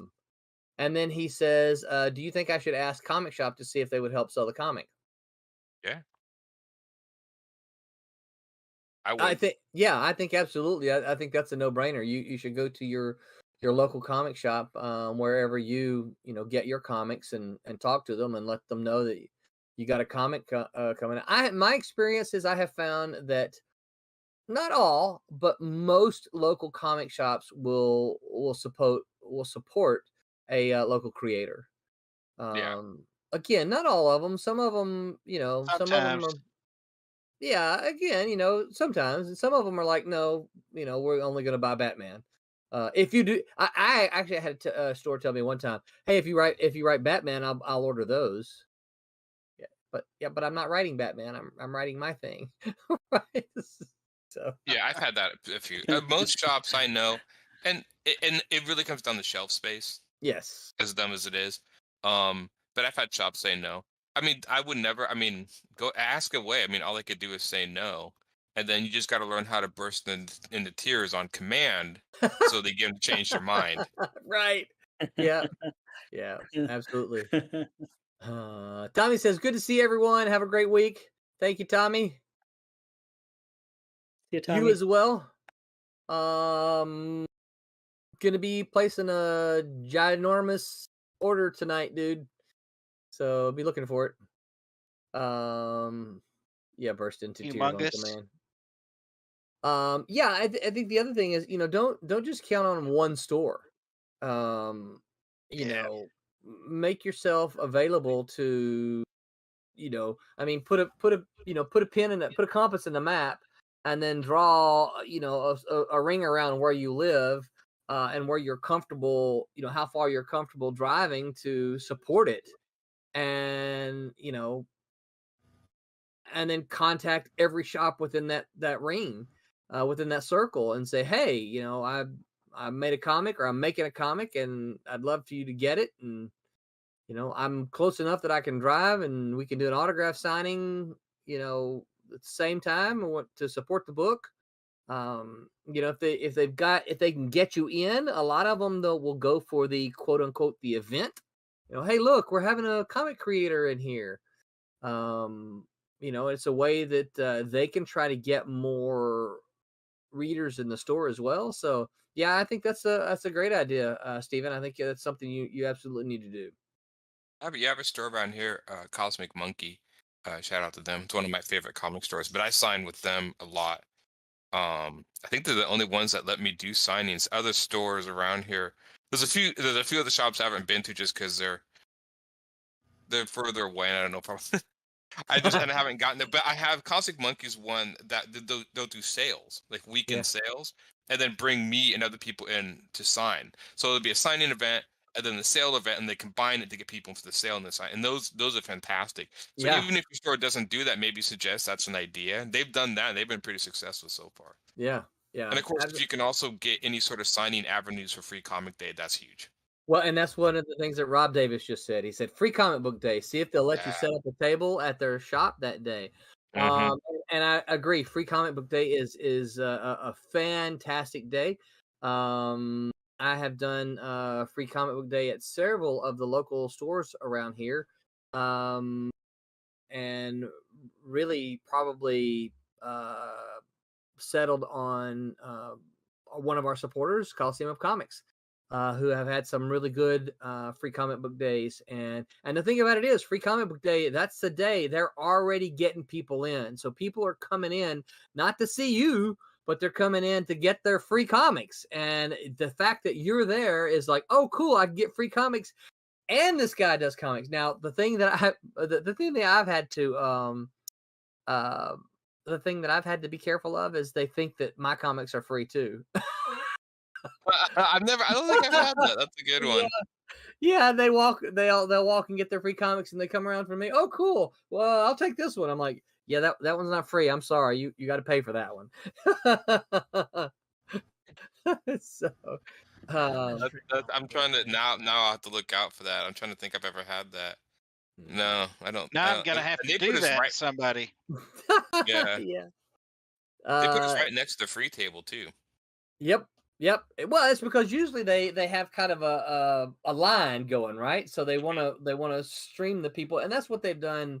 Places I've been is that you get to be part of the line of people coming into the shop, getting their free comics, and then they're come around and see you, and it's like, oh, cool. And then they some of them, not all, just say, oh, these are free too. Stephen Brown says, wondered, what's do that? That's free comic book day was 2019. Wow, really?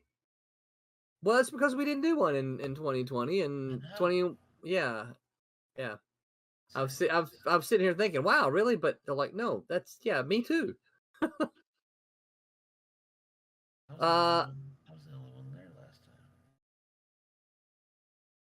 Steven says, right now the closest one I know of is Coliseum of Comics, and I know there's one with a sign that just says comic.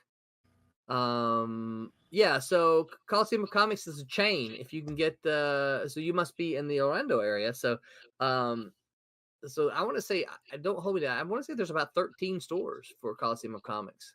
So if you can get in with them, then that's a pretty nice thing. Yeah, and I've had some. I mean, we have Things from Another World, which I think has 2 stores. They used to have 3. I think it has 2 now. Owned by Dark Horse. So they're ones that are very hard to get into. For me, if I come up, they don't carry a lot of independent, but like Cosmic Monkey. And there's one called Comic Cave that does a lot of independent. So usually, if the person owns the store independently, they're more than happy. If they're corporate owned, Right. it's a little harder. And it's not that they don't want to; there's just too much red tape, so they don't. Right. Bother. Yeah. So Yeah. If you're not in the Diamond catalog, it's, we don't really order it. we don't care. Yeah. Rob says this year free comic book day is in the fall. Rob, do you know the date for that by any chance? I don't know that off the top of my head. I do remember that it's going to be later in the year, but I can't remember when it is. I'm not sure. I heard that too. That it postponed to the fall. Yeah. Well, guys, our time is winding down. Anybody have any? I know it flies, doesn't it? Time flies with these things. White comic book covers, I think they should have them. Yeah. I'm personally against covers. I think covers are a waste of time. I think they should. Go ahead, Curtis. If I can add a Todd McFarlane story, right, about covers. I went to the Los Angeles Science Fiction Convention, right, which is at the Shrine Auditorium, and this is back when I was working at Malibu, and they were publishing Image, and Todd McFarlane came on stage, and it was the first time I found out Image was leaving Malibu, because Todd McFarlane was yelling at the audience saying, "We're going to be leaving Malibu," and everybody was all screaming, and of course I was shocked because I didn't know that. But the funniest part is he was talking about the variant covers and how upset he was with him. And keep in mind, this is peak 1990s. He pulled out an issue of Bloodshot #1 with the crazy color chromium Barry Windsor Smith, image on it. And he held it up to everybody and he goes, "You see this comic book?" And he grabbed the cover and he ripped it off and threw it in the audience. And he says, "Would you still buy this comic book if it didn't have this cover?" He goes, "That's what you should be thinking." And you could just hear all the fanboys just gasp and in shock, and it was a really rock star moment. I'll never forget. When I think covers, I think of Todd McFarlane in that. Yep. So I just thought I'd share that. He's been like the businessman genius when it comes to what he does. Yeah. Yeah, absolutely. Yeah, I told someone, I can't remember who it was. I told someone the other day, maybe even been on the stream. I said that when I said that I wasn't no, it was at our convention because I was talking to Dante.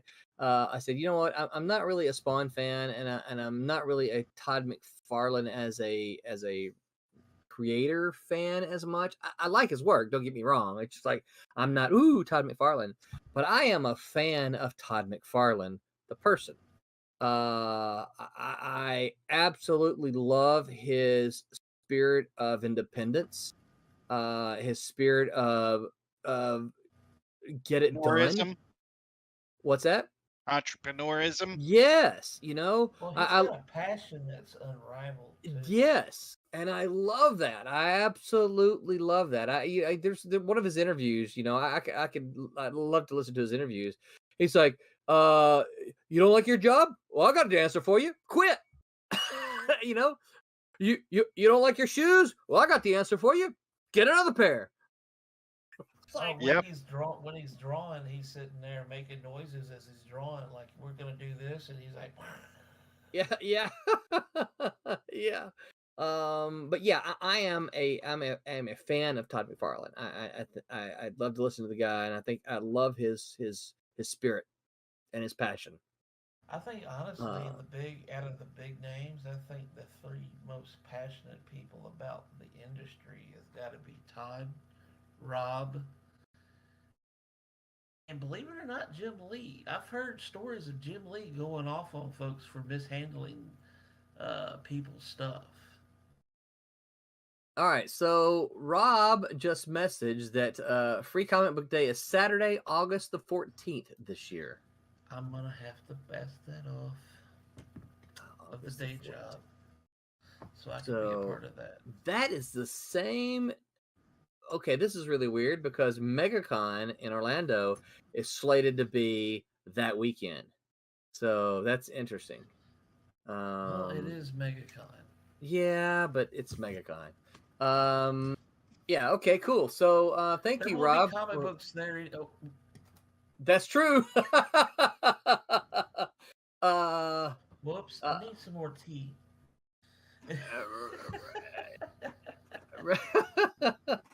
Rob says, "I'm impressed with how long Todd McFarlane has kept up Savage."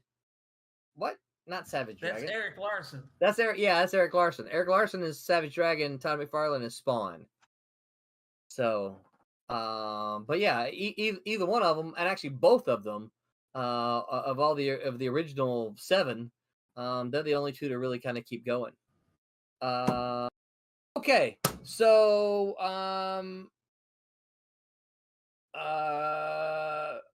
let's bring this to a wrap. Rob said, "Oh, I meant Spawn." Let's bring this to a wrap here. We'll go around and tell everyone.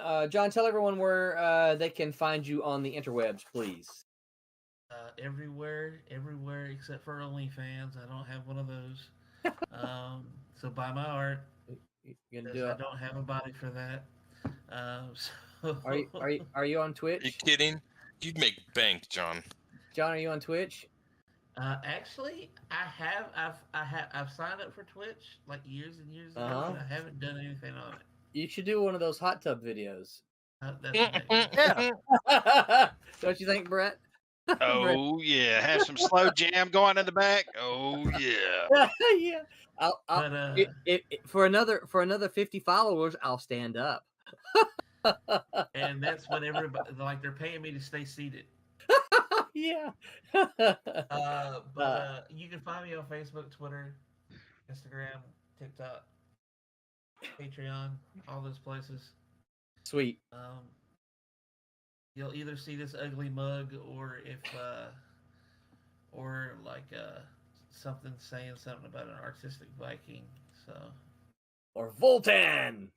Yeah, or you may even see Voltan. That's right. Rob Davis said, "Ew." Aaron, where can folks find you on the interwebs? That's classified. You can find me on Facebook at Aaron Humphreys or Humphreys Illustration. Instagram at ALH3810, and then Webtoons. My Godlings is on Webtoons. Other than that, I don't touch the Twitch. I read the sign above the gate to Twitch that said "Abandon all hope, you who enter here." I took that to heart and turned around and left. So I don't go have to hope Twitch. anyway for anything, so it's Yeah. okay. He's like, I got nothing to lose, dude. I just wandered on through. Why is everything on fire? What the? So yeah, that's it. That's where you can find me. All right, sweet. Curtis, what about you? Where can folks find you on the interwebs? Sure. You can find me, my comic book, Shadow Ghost. You can find it on Instagram and Facebook, Shadow Ghost Comic. You can also find all my martial arts related stuff with my school, Tiger Crane Kung Fu. We have a new website, tigercrane.net. So you can head over there. All the social media links are there. And we have an online program if you're interested in checking that out. That's where you can find me. Yes, and if Taking it. It really works. Yeah. Not yet. When I lose a little bit of weight, though, I'm gonna be in there. Oh, you don't need to lose the weight. You got more power Oh, I behind the do. punch. Yeah. Right? Yeah. Yep. Right. Quentin, what about you? Where can folks find you on the interwebs? I am on Facebook as Quentin Bedwell. I'm on Discord as Kenobi, QENOBIE. I am on DeviantArt as QJB. A lot of different stuff. Game Crafter, Relic Quest. And that's it. All right, sweet. And I'm Roland. You can find me on all of the appropriate social media places. Roland Man Roland in some of them. Mostly you can find me hanging out on all the Silverline places, which includes here. And we're on Twitch and YouTube and Facebook. He's the one doing the hot tub. No, not me. There's too much gray in here for me to do a hot tub, right? Shout out to our sponsors again. We want to thank History Camp and Daytona Beach Comic Con. Fantastic sponsors. We appreciate you. Don't forget, everyone, to we don't say this enough, y'all, but please don't forget to wherever you're listening to us, hit that like button, hit the subscribe button, share it out. Make sure all of your friends are aware that we exist. We want to try to get some. We want to try to get our numbers up. We were running a contest for some numbers, but I've kind of lost track of that. I'm not sure where we are. So yeah, please like, subscribe, bells, all that other kind of stuff. Don't forget we have a merch store. And you can find our, as Curtis is showing the beautiful Silverline mug right there. And you can find, if you've missed our comics, you can find them on Indie Planet. We are always going to make them available on our Kickstarter so that you can get them. That's a handy and convenient way to get them. Lastly, don't forget that we're taking all of the streams and we're turning them into podcasts. So if you prefer to listen to audio only and not see our gorgeous faces and watch the art stream, then you can listen to us on podcast, which you can also find on our website that updates regularly.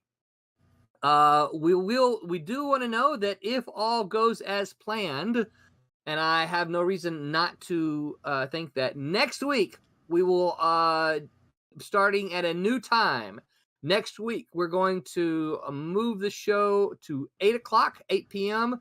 And so we'll run 8 to 10 p.m. Eastern time instead of 9 to 11 p.m.